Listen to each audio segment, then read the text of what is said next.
नमस्ते, नमस्कार, जय हिंद दोस्तों। स्वागत है आपका आपके अपने प्लेटफॉर्म भीष्म आईएएस में। और आज हम आपके साथ बिहार स्पेशल से संबंधित कुछ महत्वपूर्ण प्रश्नों को डिस्कस करने वाले हैं, जो कि आगामी प्रतियोगी परीक्षाओं की दृष्टि से अति महत्वपूर्ण है। तो चलिए शुरू करते हैं। हमारा प्रश्न है कि बिहार में सोरे के व्यापार का एकाधिकार अंग्रेजों को किसने प्रदान किया था। बिहार में सोरे के व्यापार, सोरा यानी बारूद, तो बिहार में सोरे के व्यापार का एकाधिकार अंग्रेजों को प्रदान करने वाला व्यक्ति था मीर जाफर। मीर जाफर ही वो व्यक्ति था जो अंग्रेजों को बिहार में सोरे के व्यापार का एकाधिकार प्रदान करता है। चलिए चलते हैं नेक्स्ट क्वेश्चन पे। अगला प्रश्न है, बक्सर के युद्ध में अंग्रेजी सेना का नेतृत्व किसने किया था। तो बक्सर के युद्ध में अंग्रेजी सेना का नेतृत्व हेक्टर मुनरो करता है। बक्सर के युद्ध में अंग्रेजी सेना का युद्ध हेक्टर मुनरो करता है। चलिए चलते हैं नेक्स्ट प्रश्न पे।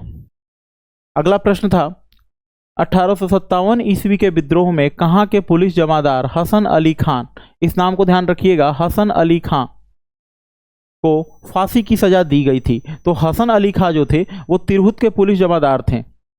हसन अली खान जो थे वो तिरहुत के पुलिस जमादार थे और इन्हें फांसी की सजा दी जाती है। तो 1857 के विद्रोह में कहाँ के पुलिस जमादार हसन अली खां को फांसी की सजा दी गई थी।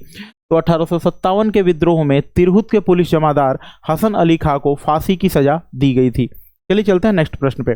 अगला क्वेश्चन है, निम्न में से कौन बिहार में होम रूल लीग से संबंधित थे। बिहार में होम रूल लीग आंदोलन से संबंधित थे। तो होम रूल लीग आंदोलन की शुरुआत 1916 में होती है।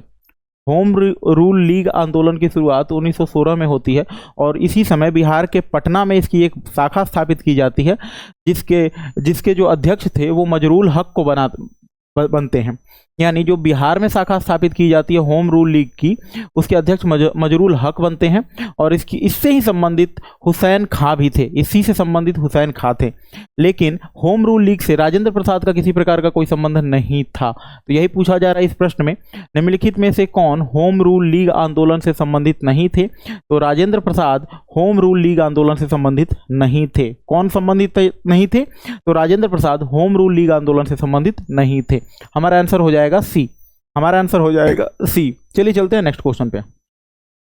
अगला प्रश्न है, अखिल भारतीय कांग्रेस का 37वां अधिवेशन कहाँ किया गया था। तो अखिल भारतीय कांग्रेस का 37वां अधिवेशन जो है वो बिहार के गया में होता है।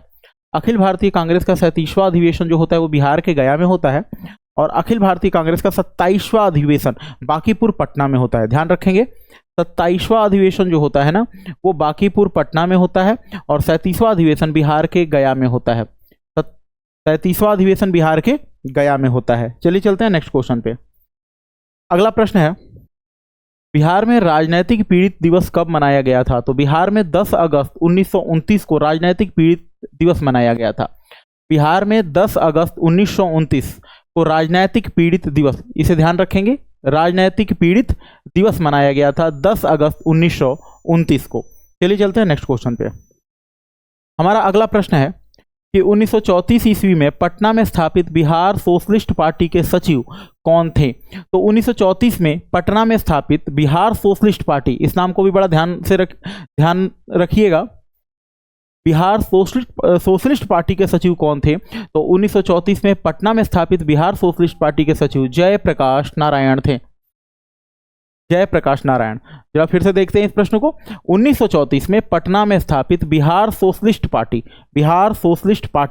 के सचिव कौन थे। तो बिहार सोशलिस्ट पार्टी के सचिव जो थे वो जयप्रकाश नारायण थे। जयप्रकाश नारायण। चलते हैं अगले प्रश्न पे। अगला प्रश्न है, मुंगेर में सविनय अवज्ञा आंदोलन का नेतृत्व किसने किया था। तो मुंगेर में सविनय अवज्ञा आंदोलन का नेतृत्व श्री कृष्ण सिंह करते हैं। मुंगेर में सविनय अवज्ञा आंदोलन का नेतृत्व श्री कृष्ण सिंह करते हैं। चलते हैं अगले प्रश्न पे। अगला प्रश्न है, बिहार प्रदेश कांग्रेस कमेटी के प्रथम अध्यक्ष कौन थे। तो बिहार प्रदेश कांग्रेस कमेटी, जरा ध्यान रखिएगा इस नाम को, बिहार प्रदेश कांग्रेस कमेटी, इसके जो पहले अध्यक्ष थे वो हसन इमाम थे। बिहार प्रदेश कांग्रेस कमेटी के जो अध्यक्ष थे, पहले अध्यक्ष थे वो हसन इमाम थे। हसन इमाम, बड़ा ही महत्वपूर्ण नाम है, कई बार इस नाम को पूछा जा चुका है कि बिहार प्रदेश कांग्रेस कमेटी के पहले अध्यक्ष कौन थे। तो बिहार प्रदेश कांग्रेस कमेटी के पहले अध्यक्ष हसन इमाम थे। चलिए चलते हैं नेक्स्ट क्वेश्चन पे। अगला प्रश्न है, बिहार में स्वराज दल का गठन किसकी अध्यक्षता में हुआ था? तो बिहार में स्वराज दल का गठन नारायण प्रसाद की अध्यक्षता में होता है। बिहार में स्वराज दल का गठन नारायण प्रसाद की अध्यक्षता में किया जाता है। किसकी अध्यक्षता में किया जाता है? नारायण प्रसाद की अध्यक्षता में किया जाता है। चलिए चलते हैं नेक्स्ट प्रश्न पे। अगला प्रश्न है, पटना में स्थापित अनुशीलन समिति की शाखा के संचालन का दायित्व किसे सौंपा गया था? तो पटना में स्थापित अनुशीलन समिति की शाखा के संचालन का जो दायित्व है वो सचिंद्रनाथ सान्याल को सौंपा जाता है। पटना में स्थापित अनुशीलन समिति के शाखा का संचालन का जो कार्य है वो सचिंद्रनाथ सान्याल को सौंपा जाता है। चलिए चलते हैं नेक्स्ट क्वेश्चन पे। अगला प्रश्न है, बहावी आंदोलन का मुख्य केंद्र कौन सा था? तो बहावी आंदोलन का जो मुख्य केंद्र था वो पटना था। बहावी आंदोलन का मुख्य केंद्र कौन था? तो बहावी आंदोलन का जो मुख्य केंद्र था वो पटना था। चलिए चलते हैं नेक्स्ट क्वेश्चन पे। अगला प्रश्न है कि द बिहार हेराल्ड के संपादक निम्नलिखित में से कौन थे? द बिहार हेराल्ड, इस समाचार पत्र का नाम ध्यान रखिएगा कि ये बार बार एग्जाम में पूछा जाता है। इसका नाम ध्यान रखना है क्योंकि ये बार बार एग्जामिनेशन में पूछा जाता है। तो द बिहार हेराल्ड के संपादक जो थे वो गुरु प्रसाद सेन थे। द बिहार हेराल्ड पत्रिका के संपादक निम्नलिखित में से कौन थे? तो द बिहार हेराल्ड पत्रिका के संपादक गुरु प्रसाद सेन थे। कौन थे? गुरु प्रसाद सेन। चलिए चलते हैं नेक्स्ट क्वेश्चन पे। अगला प्रश्न है, बिहार के क्रांतिकारी नेता खुदीराम बोस को फांसी की सजा कब दी गई थी? तो बिहार के क्रांतिकारी नेता खुदीराम बोस को 11 अगस्त 1908 को फांसी होती है। इन्हें 11 अगस्त 1908 को फांसी होती है।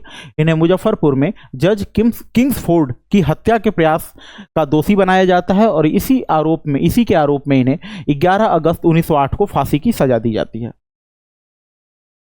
अगला प्रश्न, किसकी अध्यक्षता में वर्ष 1937 में छात्रों के राजनीति में रुचि लेने के लिए अखिल भारतीय छात्र दिवस मनाया गया था? तो ये थे रामवृक्ष बेनीपुरी।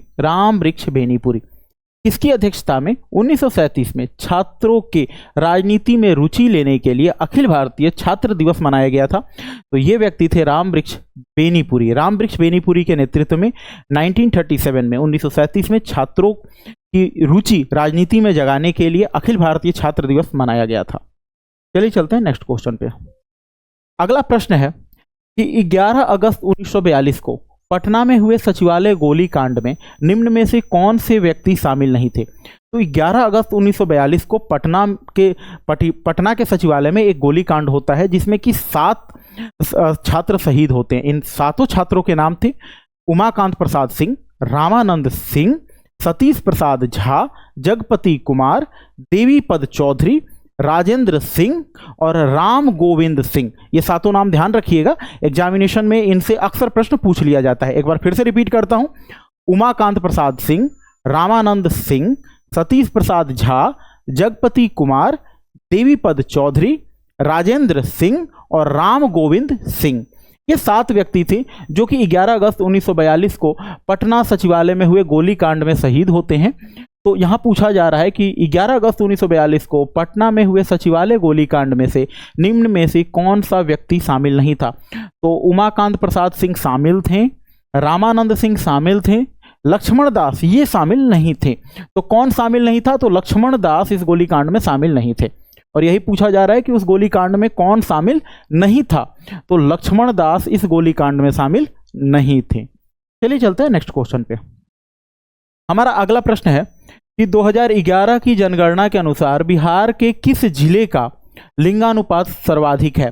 तो 2011 की जनगणना के अनुसार बिहार के गोपालगंज जिले का लिंगानुपात सर्वाधिक है। 2011 की जनगणना के अनुसार बिहार के गोपालगंज जिले का लिंगानुपात जो है वो सर्वाधिक है। बिहार का सर्वाधिक लिंगानुपात वाला जिला गोपालगंज। अगला प्रश्न देखते हैं। जनसंख्या घनत्व की दृष्टि से भारतीय राज्यों तथा केंद्र शासित प्रदेशों, देखिए क्या किया गया है, भारतीय राज्यों और केंद्र शासित प्रदेशों में बिहार का स्थान कौन सा है?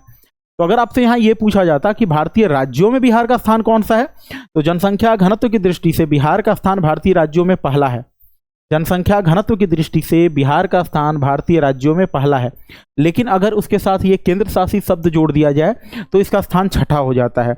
यानी बिहार से पहले 6 और ऐसे केंद्र शासित प्रदेश हैं जिनकी जनसंख्या घनत्व बिहार से अधिक है। ये कौन कौन से हैं? तो पहला दिल्ली, उसके बाद चंडीगढ़, पुदुचेरी, दमन दीव और लक्षद्वीप।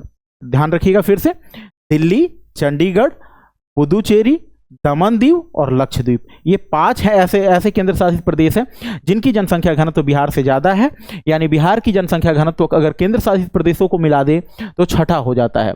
अगर बिहार का जनसंख्या घनत्व अगर केंद्र शासित प्रदेशों को भी मिला दे तो छठा हो जाएगा, लेकिन अगर केवल राज्य स्तर पर बात की जाए तो बिहार का जनसंख्या घनत्व जो है वो सबसे अधिक है। यानी बिहार पहले नंबर पर आता है जनसंख्या घनत्व की श्रेणी में राज्यों में, लेकिन राज्यों के साथ साथ अगर केंद्र शासित प्रदेशों को भी मिला दिया जाए तो बिहार का क्रम छठा हो जाता है। चलिए चलते हैं नेक्स्ट प्रश्न पे। अगला प्रश्न है, निम्नलिखित में से कौन स्वतंत्रता के पश्चात बिहार के प्रथम राज्यपाल थे? तो स्वतंत्रता के बाद बिहार के पहले राज्यपाल जयराम दास दौलत राम बनते हैं। स्वतंत्रता के बाद बिहार के पहले जो राज्यपाल है वो जयराम दास दौलत राम बनते हैं, जयराम दास दौलत राम। चलिए चलते हैं नेक्स्ट क्वेश्चन पे। अगला प्रश्न है, प्रसिद्ध सीताकुंड का संबंध किस जिले से है? तो सीताकुंड जलाशय जो है वो मुंगेर में है।